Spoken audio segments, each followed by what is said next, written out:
Imagine you live in a house, let's say for 14 years. You've been paying the mortgage, paying all the bills, decorating the house, making the house look beautiful. Your kids have grown up in the house. You have lots of memories in the house. You've invited a bunch of people over for functions and everything. You have great memories in this house. And then one day while you're cleaning up, you go through and you find out that the house in actuality is not yours, and once you're done paying for it, it will belong to someone else. You will have invested all that money in someone else's future. It has someone else's name on it. Would you keep paying for it?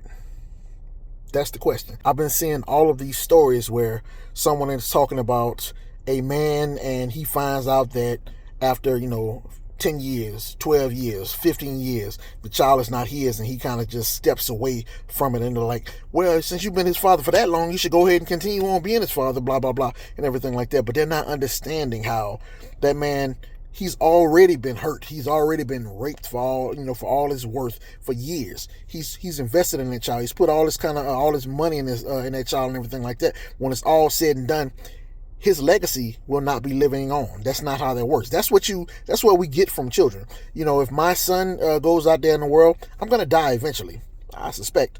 And my child is going to continue on. And that is what keeps me alive. That's what I'm putting in. That's what I'm investing in.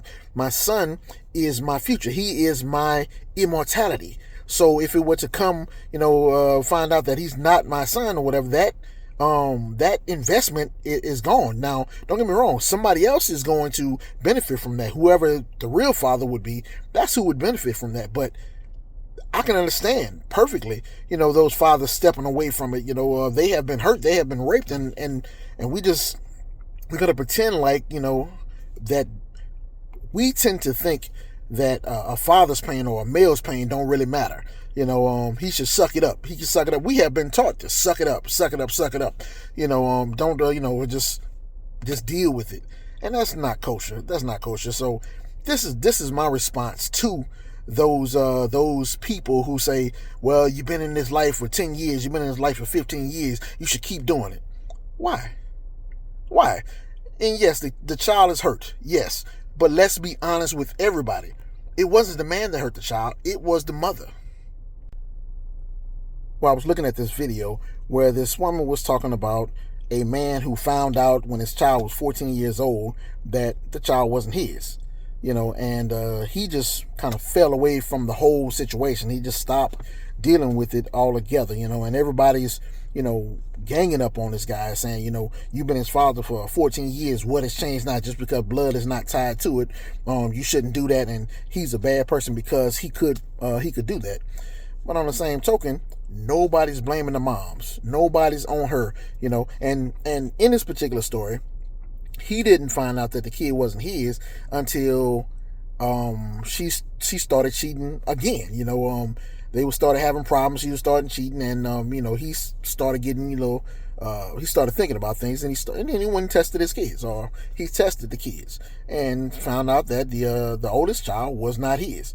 And so everybody was on him like, man, you've been a father for that long. Why would you step out of the way? Why would you step back now and everything like that? And I think it's the same scenario. If you have been putting into this for this whole time, you have been ripped off because once it's all said and done, a child is your legacy. When you can't live here, you can't live here forever. And everybody knows you can't live forever. Your child is your immortality, a little part of you that's going to go on forever.